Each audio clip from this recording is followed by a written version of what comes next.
बोलो जयकारा बोल मेरे श्री गुरु महाराज की जय। सभी गुरुमुख प्रेमियों से सप्रेम जय सच्चिदानंद।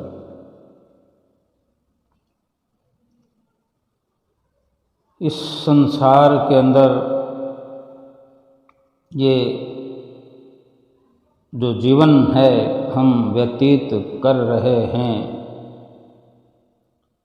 अगर हम अनुमान लगा पाते, हम ये जान पाते इस संसार में जब से हम आए हैं,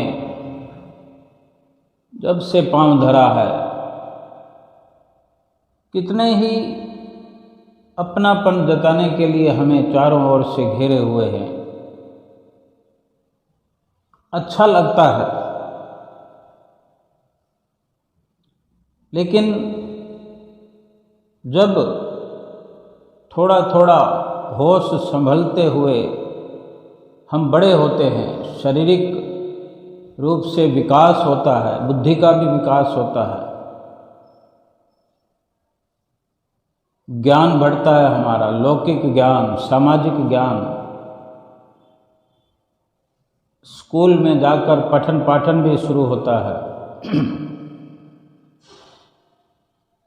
कि सब अपने होते हुए भी कहीं ना कहीं एक झिझक मन में बनी रहती है, एक खौफ सा बना रहता है कि भले ही कितनी तब्दीलियां हो जाए, व्यवस्थाओं में परिवर्तन हो जाए, शरीर का परिवर्तन हो जाए कि पहले हम इस जन्म से पहले किसी और शरीर में थे, उससे पहले किसी और शरीर में थे, आगे आने वाले समय भी इस प्रकार से शरीर और जाने कौन कौन सी अवस्थाएं शारीरिक रूप से परिवर्तन होती चली जाएंगी। लेकिन हमारे अंदर जो जीवात्मा है, जो सब कुछ महसूस करता है, अच्छा या बुरा, सुख या दुख, लाभ या हानि,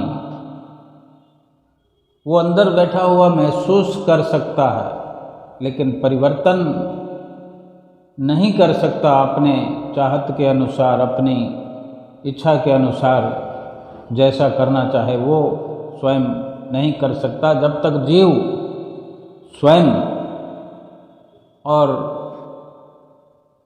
इस प्रकार से भी जीव स्वयं भी चाहे तो भी अपने बुद्धि कौशल से ये सफलता हासिल नहीं कर सकता, क्योंकि उसे जो अच्छा लग रहा है आज, जिसको अपना अपना कहने के लिए चारों तरफ घेरे हुए हैं, कहीं ना कहीं ये सब एक धोखा है, ये भूलेखा है, ये भूल है जो जीव कर रहा है, भूल में सफ़र कर रहा है। मित्र समझ लिया है हमने सभी को, लेकिन ये निर्णय जो है मित्र और शत्रु का, ये महापुरुष ठीक प्रकार से हम जीवों को फर्क बतलाते हैं, इसका बोध कराते हैं, सत्य मार्ग पर चलने से पता लगता है। महापुरुषों के वचन है कि मन सम सर शत्रु नहीं, गुरु समान नहीं सज्जन, कि संसार में मन के समान कोई शत्रु नहीं है और संत सतगुरु के समान कोई सच्चा मित्र हितैषी नहीं है। क्यों? क्योंकि मन तो मनुष्य को चतुराइयों चालाकियों के जाल में फंसाकर दुखी और अशांत बनाता है, और संत सतगुरु उसे दुर्लभ सच्चा नाम जो प्रदान करते हैं, जिसका सुमरण करने से दुख, चिंता, कल्पना, इन सब से छुटकारा मिलता है और वो परम सुख, आत्मिक शांति को प्राप्त करता है ये जीव। गुरबाणी में कथन आता है, गुरु नानक देव जी महाराज जी उपदेश करते हैं कि लख सियाणप जे करी, लख स्यु प्रीत मिलाप, बिन संगत साध न द्रापिया, बिन नावे दुख संताप, हर हर जप जियरे छुटिए, गुरुमुख चीने आप। यदि मनुष्य ने लाखों चतुराइयों और सियाणपें कर ली हैं, लाखों लोगों से मेल मिलाप बना लिया है, लाखों लोगों को अपना बना लिया है, अपना समझ लिया है, तो इससे क्या होने वाला है? संत सत्पुरुषों की संगत के बिना सच्चे नाम की प्राप्ति नहीं होती और नाम सुमरण के बिना जीव संतुष्ट नहीं होता, उसके दुख संताप, दुख दूर नहीं होते। प्रत्येक के लिए यही संतों का निर्णय है कि प्रभु नाम के सुमरण से ही जीव जो है दुखों आदि से छुटकारा प्राप्त करता है और आत्मा का साक्षात्कार करने में सफल होता है। जीव भले ही सबको अपना बनाए, पूरी दुनिया को अपना बनाए, लेकिन जिस वक़्त ज़रूरत पड़ती है हितैषी की, उन अपना समझे जाने वाले संसार भर के लोगों में से कोई अपना बनकर नहीं निकल कर आता हमारी रक्षा करने के लिए। अपने की ज़रूरत किसको है? अपने की ज़रूरत जीवात्मा को है। मदद की ज़रूरत किसको है? जीवात्मा को है। दुखी कौन है? जीवात्मा है।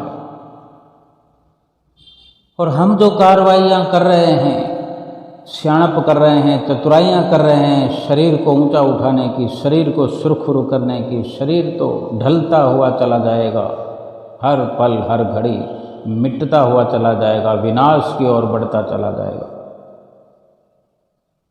जो कुछ भी दृष्टमान रचना है वो सब तो नाशवान है।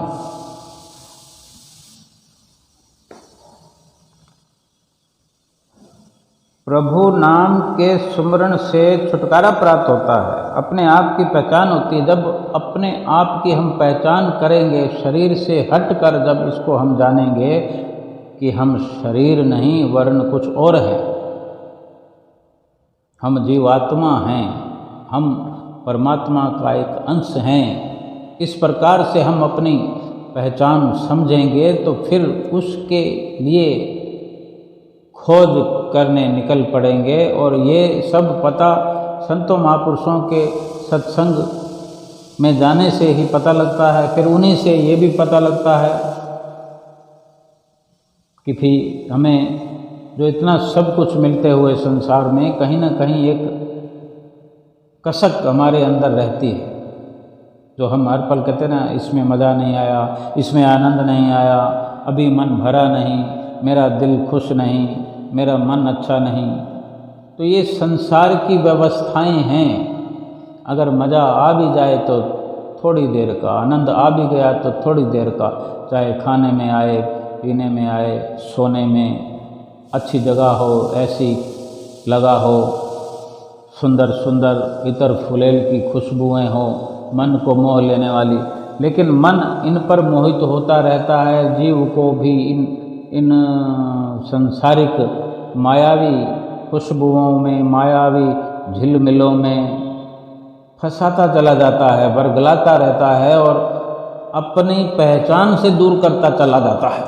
अपने आप की ओर इसे प्रवृत्त होने नहीं देता, मुड़ने नहीं देता, अपनी ओर रुख नहीं करने देता और ये हर वक्त अशांत परेशान बना रहता है। अगर मन इतनी बड़ी कार्रवाई करता है कि अपनी पहचान से वंचित रखता है जीव को, सत्यता का बोध नहीं होने देता, सही मार्ग पर चलने नहीं देता। रास्ते दो हैं, दो रास्तों में एक शत्रु का रास्ता है और एक सज्जन का, यानी एक दुश्मन है एक दोस्त है, एक शत्रु है एक मित्र है। शत्रु मन जैसा कोई नहीं जो सत्यता से जीव को मोड़ता है, तो मन शत्रु हुआ, दुश्मन हुआ। वास्तविकता से भटकाकर अगर माया के अंदर और क्षण भंगुरता में धकेलता है, दुखों की गर्त में धकेलता है, तो इस प्रकार की कार्रवाई करने वाला तो शत्रु ही हो सकता है, जो कि चाहता है कि ये भक्ति प्राप्त ना कर ले, सच्चा सुख प्राप्त ना कर ले, सच्चा आनंद प्राप्त ना कर ले। और ये जीव भोला बन के, अयाना बन के इस मन के पीछे लगाकर, इस दुश्मन के पीछे चलते हुए हर वक्त हर पल दुखी, अशांत, परेशान बना रहता है। संसार में जिसको भी देखो दुख का ही रोना रोते रहते हैं। वो दुख शरीरों का है जो वो हर कोई बयान करता है, वो शरीरों के दुख बयान करता है। संत महापुरुष जो हैं वो सुख देना चाहते हैं कि जो अजर अमरता का सुख जीवात्मा का दिलाते हैं, उस सुख में अगर जब ये जीव लीन होने लगेगा तो फिर सांसारिक छोटे छोटे सुखों की ख्वाहिश ही खत्म हो जाएगी, जरूरत ही नहीं पड़ेगी, ध्यान ही नहीं जाएगा वो, क्योंकि उस सुख स्वरूप स्वयं है जीवात्मा। लेकिन मन और माया के भुलेखे में आकर उनके कहने में लगकर ये जीव उस सुख स्वरूप का ख्याल ही नहीं करता, उसकी पहचान ही नहीं उसको है। वो केवल शरीर समझकर अपने आप को शरीर के प्रति, शरीर के निमित्त ही सारी कार्रवाई संसार में करता रहता है, शाणप करता रहता है, चतुराई करता रहता है। किसी में इस चतुराई से सुखी हो जाऊंगा, इस शाणप से मैं सुखों के भंडार में पहुंच जाऊंगा, लेकिन ऐसा होता नहीं। एक और फरमान करते हैं गुरु नानक देव जी महाराज जी, सहस श्याणप नाप नाम बिन कर देखे सब बात। सहस श्याणप यानी हजारों श्याणप चतुराइयाँ करके देख ले, ये सब तो बेकार ही हैं, क्योंकि उनसे परमात्मा की प्राप्ति तो नहीं होती ना। संसार में हम कितनी दौड़ धूप करते हैं, नींद भी पूरी नहीं होती, आराम भी पूरी नहीं होती, शरीर थका थका सा रहता है। मखमली गद्दों पर सोकर भी ये शरीर थका थका सा रहता है। बड़े साफ शब्दों में हम कह सकें कि हम पूर्ण रूप से सुखी हैं, या सुख की ओर चल पड़े, या सुख प्राप्ति हो रही है, ऐसा कह नहीं सकते, क्योंकि जब ऐसा हो नहीं रहा तो कैसे कहेंगे। हजारों चतुराइयाँ करने पर भी परमात्मा की प्राप्ति नहीं होती, क्योंकि परमात्मा की प्राप्ति के कारण ही वो मांग, वो ख्वाहिश जीवात्मा की जो है वो पूर्ण होती है, वो सच्चा सुख मिलता है परमात्मा की प्राप्ति के रास्ते पर चलने से, परमात्मा की प्राप्ति की ओर बढ़ने से। भक्ति की मांग जो हमारी चिरकाल से थी, जन्म जन्मांतरों से थी, वो मांग हमारी अधूरी है, आज भी अधूरी है। अगर हमारे जीवा से ये उच्चारण होता है कि दुख है, परेशानी है, या भजन सिमरन में मन नहीं लगता, तो कहीं ना कहीं आज भी हम उसी गलती पर खड़े हैं, लापरवाहियों में खड़े हैं, गफलत में समय व्यतीत कर रहे हैं। हो सकता है इसका बहुत ही बुरा परिणाम हो, क्योंकि समय का पता नहीं, भक्ति के अंदर हम लगे नहीं, भक्ति की प्राप्ति हुई नहीं, प्रभु की प्राप्ति हुई नहीं, और श्वास निकल गया। अंतिम श्वास अगर समाप्त हो गया तो फिर क्या हाथ भले आएगा। इसलिए सत्पुरुषों की पावन संगत में आकर गुरुमुख जन चतुराई का त्याग कर देते हैं। गुरुमुखों को चतुराई का त्याग करना चाहिए, और ये इच्छाओं की पूर्ति, शरीर के सुखों की पूर्ति के चक्कर में नहीं पड़ना चाहिए। गुरुमुख नहीं पड़ते। गुरुमुख जो हैं, उनके जो मित्र हैं सतगुरु हैं, वो मित्र के साथ, मित्र के रास्ते वाले सज्जनता वाले रास्ते पर चलते हैं। वो अपने प्रारब्ध पर संतुष्ट रहते हैं और जीवन के अनमोल समय में शाणापन और चतुराई छोड़कर केवल मालिक के नाम और भक्ति की कमाई के लिए उद्यम करते हैं, मेहनत करते हैं, पुरुषार्थ करते हैं। वे महापुरुषों के इन वचनों पर अमल करते हैं कि गुरबाणी का वचन है, उदम करऊ वड भागियो सिमरहु हर हर राय, नानक जिस सिमरत सब सुख होवई दुख द्रद भ्रम जाए। श्री गुरु अर्जन देव जी महाराज उपदेश दे रहे हैं कि है सौभाग्यशाली जीवों, जिस परमात्मा के स्मरण से सब सुखों की प्राप्ति होती है और दुख दर्द भ्रम आदि सब दूर हो जाते हैं। सदा उसका सुमरण और उसके सुमरण का ही उद्यम करना चाहिए। किंतु अज्ञानी मनुष्य संत महापुरुषों के वचनों पर विश्वास ना करके मन के धोखे में आकर माया काया की कामना में अपनी सुरती फंसाए रखता है, फंसा लेता है, जिससे वो अपनी हानि कर लेता है। इस को और ठीक समझने से एक दृष्टांत है कि एक संत जी भ्रमण करते हुए एक गांव में पहुंचे। उनके साथ उनका एक शिष्य भी था। गांव वालों ने उनका बहुत आदर सत्कार किया। गांव वालों ने उनका बहुत अच्छा सत्कार किया, आदर किया और संत जी भी बहुत प्रसन्न हुए। वहाँ 2-3 दिन रहकर सत्संग उपदेश किया संतों ने। परमेश्वर के नाम तथा भक्ति की महिमा वर्णन की, गुणगान गाए प्रभु के। और फिर जब वे वहाँ से जाने लगे तो गांव वालों ने ये कहकर 8 पूरियाँ और सब्जी उनके कमंडल में डाल दी कि रास्ते में भोजन कर लेना महाराज। उन गांव वालों में एक मनमुख भी था। सत्संग और नाम सुमरण में उसकी कोई भी रुचि नहीं थी, क्योंकि वो शरीर इंद्रियों का गुलाम था। और दूसरे गांव वालों ने उनके कहने पर ही वो सत्संग में तब आया था मजबूर होकर। कई बार हम देखें ना कि हमारा मन नहीं होता, लेकिन हम 2-4 सज्जन पुरुषों के कहने से या फ़ोन आ जाता है कि आज आपको सत्संग पर आना है, तो चले जाते हैं। और जब इस प्रकार गांव वालों ने संतों को पूरी सब्जी करमंडल में रख दी, 8 पूड़ियाँ और सब्जी, तो उसने सोचा कि इनके साथ रहने में तो बहुत आनंद है। लोग आओ भगत भी करते हैं और कई प्रकार के स्वादिष्ट पकवान भी खिलाते हैं, फिर कुछ मेहनत मजदूरी भी नहीं करनी पड़ती। ये सोचकर उसने संत जी के चरणों में विनती की कि आप संत हैं, दयालु हैं, मुझे भी अपने साथ रख लो, आपके साथ रहने से मेरा उद्धार हो जाएगा।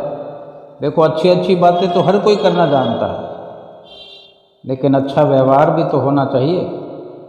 ये सुनकर एक भगत ने संत जी से निवेदन किया, संत जी, इसका मन बहुत चंचल है और ये धन पदार्थ और खाने पीने का लोभी है। इसके अलावा इसको चोरी करने की भी आदत है, झूठ बोलने की भी आदत है। इन सब में ये सबसे आगे, इसको अपने साथ मत ले जाओ। किंतु संत जी ये सोच कर कि अगर हमारे साथ में रहने से, हमारी संगत में सत्संग सुनने करने से ये सुधर जाए और अपनी बुरी आदतें छोड़कर सुमरन भजन की ओर लग जाए, तो उसे अपने साथ रखने में कोई हर्ज नहीं। संत तो सहमत हो गए थे उसको रखने में, किसी की परवाह नहीं की, क्योंकि संत तो संत होते हैं। फिर चल पड़े। रास्ते में उस व्यक्ति की, जो नया सेवक था, नज़र लगातार करमंडल पर लगी रही थी। वो मन में सोचने लगा कि संत जी 8 पूरियाँ कैसे बांटेंगे, क्योंकि हम लोग तो 3 हो गए, अब एक चेला तो पहले से था, एक चेला अब और हो गया है। तो यही सोचने में उसका दिमाग चल रहा था कि 8 पूड़ियाँ कैसे बांटेंगे, 8 पूड़ियाँ कैसे हिस्सा होंगी, क्योंकि ठीक ठीक प्रकार से तो उसको बंटवारा नहीं हो सकता ना। और फिर इस प्रकार भी उसका मन में विचार बना कि हो सकता है संत जी फिर ऐसा करेंगे, 3 पूड़ियाँ खुद खा लेंगे और 2 और 2 हमको दे देंगे।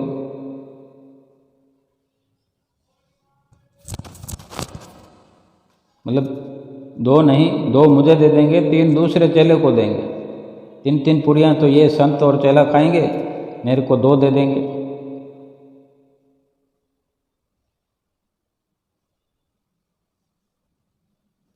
क्योंकि बहुत दिनों से साथ होने के कारण संत जी को वो मुझसे तो अधिक प्यार होगा ही, क्योंकि वो पुराना चेला है। इस प्रकार मुझे तो केवल 2 पूड़ियाँ ही मिलेंगी और दूसरा कोई दाव सोचना चाहिए, कोई दाव लगाना चाहिए। देखो अब चतुराई पे, सियाणप पे आ गया है चेला। तो क्या सोचा उसने कि ऐसा करना पड़ेगा कि 2 पूड़ियाँ जो है मुझे पहले ही हड़प लेनी चाहिए मौका देखकर, और जब पर्याप्त समय संतों के हिसाब से होगा खाने का तो संत जी पूड़ियाँ बांटेंगे तो फिर उसमें 6 ही पूड़ियाँ होंगी करमंडल में, 2 मुझे देंगे और 2-2 आप खाएंगे। पर मेरे हिस्से में तो पूरी 4 हो जाएंगी, क्यों मैं 2 पहले ही खा चुका हूँगा और 2 संत जी की तरफ से। तो ऐसा करने से मैं लाभ में रहूँगा। ये विचारधारा उसके अंदर चल रही है। चलते चलते में एक नदी आई। संत जी ने उस व्यक्ति से कहा तुम यहाँ बैठो ताकि हम स्नान कर लें, बाद में तुम भी स्नान कर लेना। यह कहकर संत जी और उनका पुराना शिष्य स्नान करने के लिए नदी में उतरे। कितना सुंदर अवसर मिला उसे पूड़ियाँ हड़पने का। मौका देकर वो व्यक्ति जो है कमंडल से 2 पूड़ियाँ निकाल कर खा जाता है। संत जी ने स्नान कर लेने के बाद उस व्यक्ति ने भी स्नान किया। फिर उसके बाद सब लोग तीनों भोजन करने बैठे। संत जी ने करमंडल में से जब पूड़ियाँ निकाली तो देखा कि पूड़ियाँ तो 6 हैं। संत जी समझ गए कि 2 पूड़ियाँ इस व्यक्ति ने निकाल कर खा ली हैं। उन्होंने उससे पूछा, गांव वालों ने करमंडल में 8 पूड़ियाँ रखी थी, परंतु अब इसमें 6 हैं, क्या 2 पूड़ियाँ तुमने खाई हैं? तो वो जवाब में कहता, मैंने तो नहीं खाई महाराज। संत जी सोचने लगे कि गांव वालों ने ठीक कहा था कि इस व्यक्ति का मन बहुत चंचल है, इसमें चोरी की भी आदत है, झूठ बोलने की भी आदत है। हमारे साथ निभना तो कठिन है। चलो कुछ दिन और देखते हैं, जब साथ में लाए हैं तो कुछ दिन साथ में रख कर देखते हैं। ये सोचकर संत जी ने 2-2 पूड़ियाँ आपस में बांट ली और भोजन के बाद आगे की यात्रा शुरू की। नदी पर ना तो कोई पुल था और ना कोई वहाँ नाव थी अगर नदी को पार करना हो तो। और नदी पार करने के लिए संत जी अपने शिष्य के साथ नदी में उतरे और सहज ही उस पार पहुँच गए, परंतु वो मनमुख लगा गोते खाने और चिल्लाने। पानी में तो वो भी उतरा, लेकिन उसको तो गोते आने लगे, ऊपर नीचे होने लगा, डूबने लगा। तो चिल्लाते हुए देखकर संत जी ने कहा, भगवान का नाम लो और पार हो जाओ। संत जी के कथन अनुसार उसने भगवान का नाम लिया और पार आ गया संतों के पास। संत जी ने कहा, जिस भगवान ने तुम्हें नदी से पार किया है उसको सर्वव्यापक जानकर सच सच बताओ कि तुमने चोरी करके 2 पूड़ियाँ खाई थी कि नहीं, बताओ खाई थी कि नहीं। उसने उत्तर दिया, संत जी मैंने चोरी करके पूड़ियाँ नहीं खाई। उसका ये उत्तर सुनकर संत जी फिर मौन हो गए और आगे चल दिए। आगे जंगल पड़ता था। आगे जंगल पड़ता था। जब वे उस वन में जा रहे थे उन्हें एक शेर दिखाई दिया। शेर को देखकर वो जो चेला था नया, वो भय के मारे थरथराने लगा, कांपने लगा। और चिल्लाने लगा कि संत जी मुझे इस संकट से बचाओ। संत जी ने कहा, भयभीत होने की जरूरत नहीं है, भगवान का नाम लो और हमारे साथ साथ चले आओ। वो व्यक्ति जल्दी जल्दी भगवान का नाम जपने लगा। कुछ ही पल में शेर अपने रास्ते पे चला गया। ये देखकर उस व्यक्ति की जान में जान आई। संत जी ने कहा, जिस भगवान ने तुम्हें शेर के मुख से बचाया है उसको सर्वव्यापक जानकर सच सच बताओ कि क्या तुमने चोरी करके 2 पूरियां खाई थी? उस मनमुख ने फिर भी वही उत्तर दिया, संत जी सच कहता हूँ, मैंने चोरी करके पूरियां नहीं खाई। फिर आगे चल पड़े। आगे जाने पर एक सोने की ईंट पड़ी हुई थी रास्ते में। सोने की ईंट आजकल तो नहीं पड़ी हुआ करती हैं, पहले सच का समय होता था तब ऐसा बड़ा आसानी से ऐसा अवसर मिलता था। सोने की ईंट पड़ी हुई मिली। उसे देखकर उस व्यक्ति का जो तीसरा चेला था, खुशी का ठिकाना ना रहा और वो उसे उठाने के लिए जैसे ही आगे बढ़ा कि संत जी ने पहले ही वो ईंट उठा ली और बोले कि हम तीनों हिस्सेदार हैं। अब ऐसा करते हैं, इसके 4 भाग करते हैं। उनमें से एक भाग तो हम तीनों ले लेंगे और चौथा भाग उसे मिलेगा जिसने करमंडल में से 2 पूड़ियाँ निकाल कर खाई। अब तो चोरी की सज़ा चोरी का जो है अपना जो गुनाह किया था, जो पाप किया था, उसको कबूलने वाले को इनाम मिलने लगा, और वो भी सोने के रूप में, एक हिस्सा एक अलग से। तो फिर ऐसा सुनते ही वो मनमुख तुरंत बोल उठा, संत जी आप तो अंतर्यामी, आपसे भला क्या छिपा है, मैं तो हंसी कर रहा था इतनी देर से। और वैसे सच तो यही है कि पूरियां तो मैंने ही करमंडल में से निकाल कर खाई थी, और फिर चौथे हिस्से का दावेदार भी अब मैं ही हूँ। संत जी उसका ये उत्तर सुनकर मुस्कुराए तो वो मनमुख फिर बोल उठा, आप तो संत हैं, आप इस सोने को लेकर क्या करेंगे? आपके साथ तो विद्यां सिद्धियां निवास करती हैं जो हर समय आपकी सेवा करने को तैयार रहती है। फिर आपके हृदय में संसारिक पदार्थों तथा नश्वर सुखों की चाह भी तो नहीं है, आपको कोई कामना भी नहीं है, आपको सोने की प्राप्ति के लिए धन की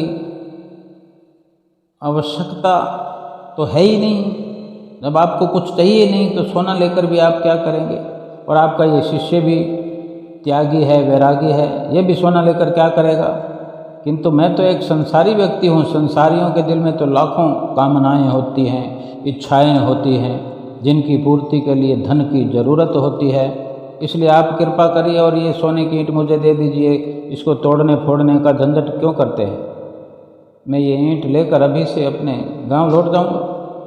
संत जी ने उसे बहुत समझाया कि तुम्हारे हृदय में जितनी भी कामनाएं हैं, चाहे वो संसार की हैं, मायावी हैं अथवा शारीरिक हैं, सबको बाहर निकाल फेंको, क्योंकि ये सब काल के यमदूतों के जाल में फंसाकर यही कामनाएं 84 लाख योनियों के महाभयानक चक्कर में ले जाने वाली हैं।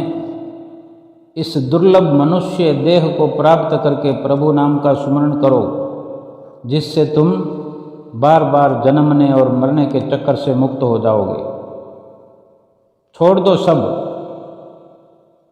संतों ने अपने वचनों में फरमाया भी है, संत सहजोबाई जी, ये अवसर दुर्लभ महा, ये अवसर दुर्लभ मिले, अचरज मनुषा देह, लाभ यही सहजो कहे, हरि सुमिरन कर ले, जन्म मरण बंधन कटे, टूटे जम की फांस, राम नाम ले सहज आ, होए नहीं जग हास, 84 के दुख छुटे, 56 नरक तिरास, राम नाम ले सहज आ, यमपुर मिले न वास।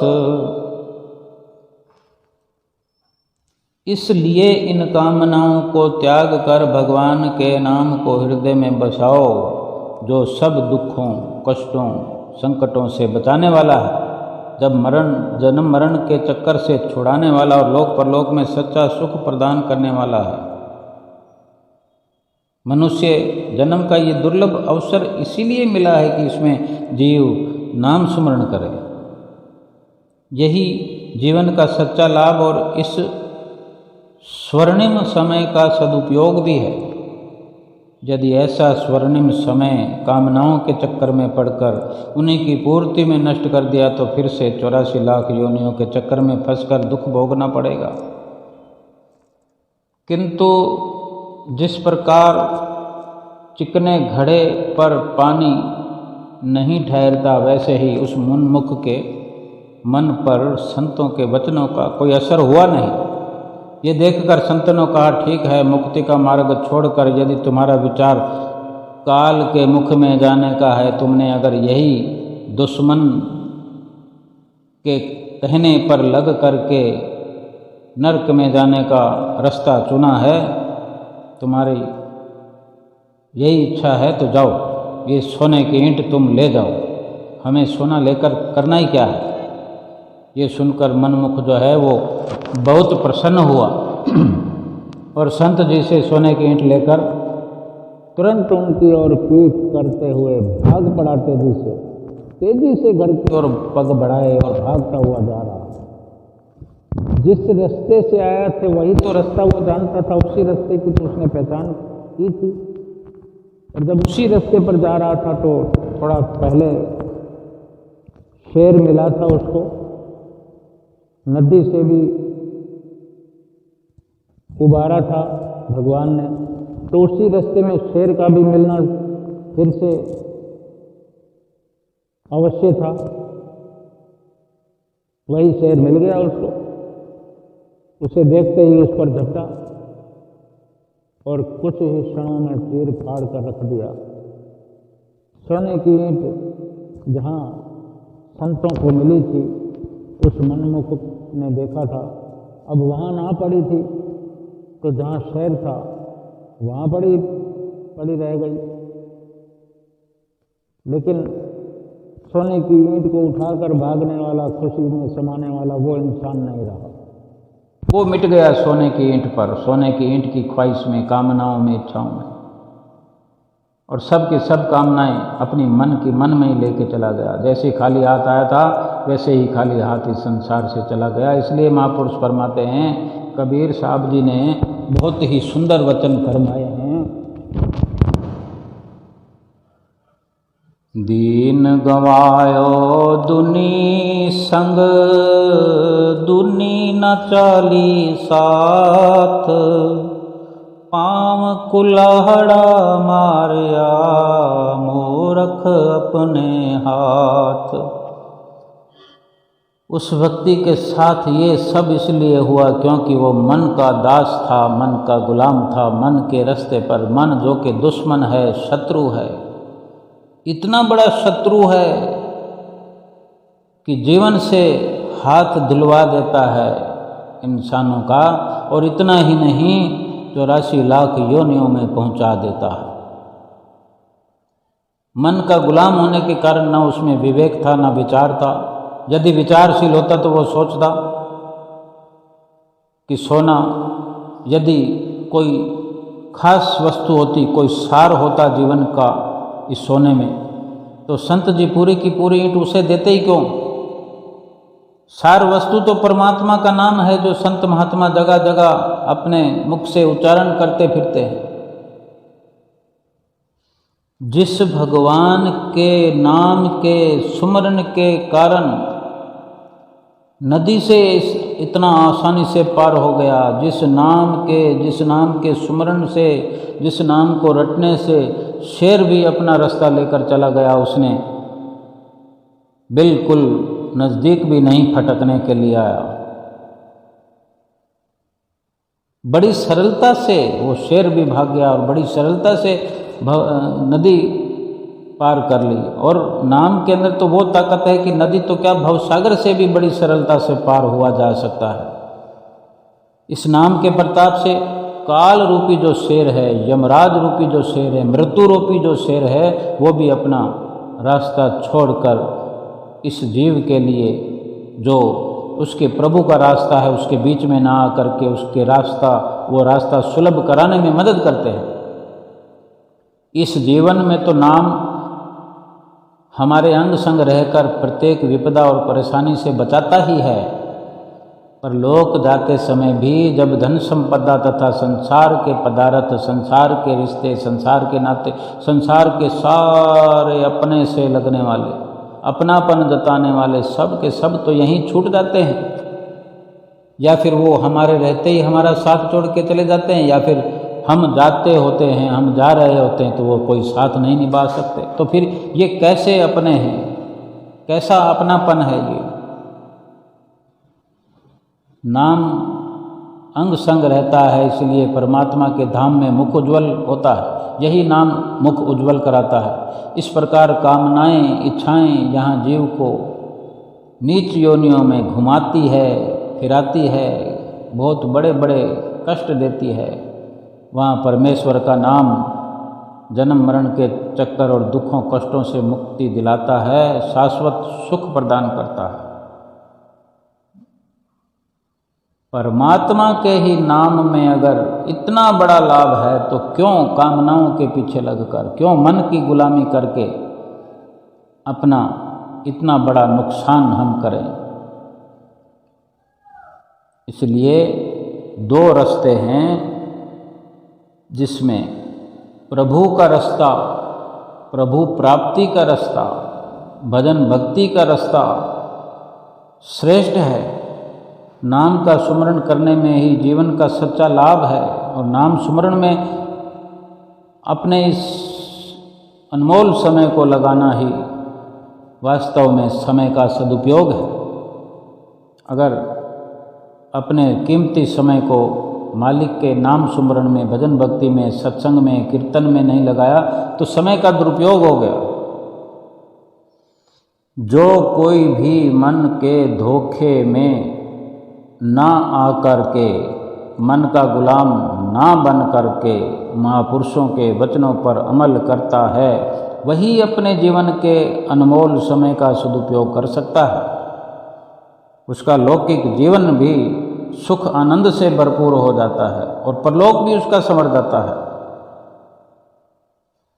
ऐसा मनुष्य ही इस दुनिया में विचारवान है, ज्ञानवान है, बुद्धिमान है, जो संसार के क्षणभंगुर सुखों का त्याग करके संसार भर के सुख वैभव पर लालायित ना हो करके मालिक के नाम में, भजन में लग करके अपने जीवन का हर पल सदुपयोग करता है, अपने समय को दुरुपयोग से बचाता है, अपने श्वासों का दुरुपयोग होने से बचाता है, अपने आप को हर वक्त खुशहाल बनाकर रखता है। मालिक के सच्चे नाम से प्रीत जोड़ने से ही ये सब संभव होता है। बड़ी सहजता से वो सफलता प्राप्त करता है, और वही इस दुनिया के अंदर बुद्धिमान है, जो सत्य मार्ग पर चलता है, जो शत्रु और मित्र की पहचान इस जीवन में करके शत्रु का रास्ता छोड़ करके, शत्रु की शत्रुता का त्याग करके, शत्रु को समझते हुए, पहचानते हुए सज्जन पुरुष जो सतगुरु हैं, वक़्त के संत महापुरुष हैं, जिनकी तो हमें चरण शरण भी मिली हुई है, और उन्हीं के आचरणमय वचन अपने जीवन में उतारते हुए अपना समय सकारत करता है, उसका ये लोक तो सुहेला होता ही है, ये जीवन तो सुखमय बनता ही है, पर लोक भी उसका संवर जाता है। पर लोक के लिए भी बिना प्रयास के ही वो सफलता हासिल हो जाती है जो हमेशा हमेशा का सुख उसे प्राप्त हो जाता है, हमेशा हमेशा का वो आनंद प्राप्त करता है, चिर स्थायी आनंद। जिस प्रकार चिरकाल से ये मनुष्य दुख उठाता हुआ 84 लाख योनियों में भटकता हुआ आ रहा है, फिर यही जीव, यही मनुष्य भगवान की अनुकंपा से उसी की चरण शरण ग्रहण करते हुए, उसी का नाम जपते हुए चिर स्थायी सुख, सदा सदा का सुख पा करके सतगुरु के धाम में पहुंच जाता है। बोलो जयकारा बोल मेरे श्री गुरु महाराज की जय।